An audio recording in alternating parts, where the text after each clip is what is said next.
Okay, here's our Hunter 72-inch Synchron, and here's a view of it from the floor. So I'm going to turn on that, and then light on,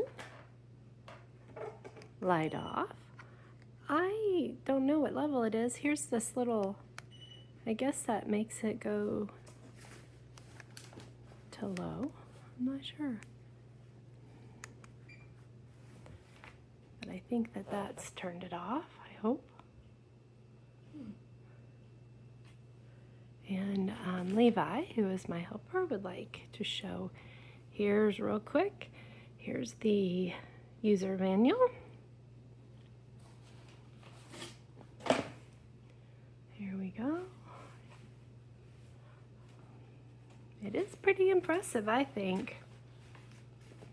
Has some pretty good output of air. Have a feeling that my Levi is going to spend quite a bit of time this winter making me cold.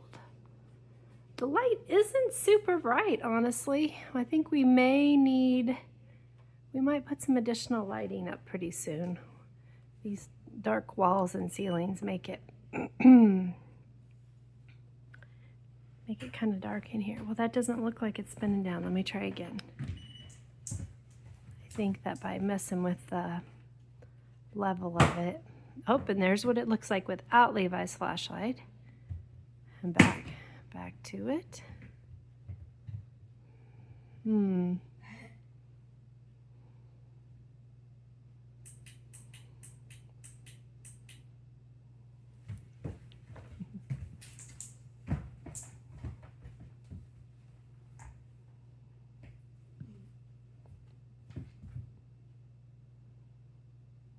Okay, I think that we are going to have hours of enjoyment from this fan, both with the air and Levi watching it. Okay, have a blessed day. Thanks.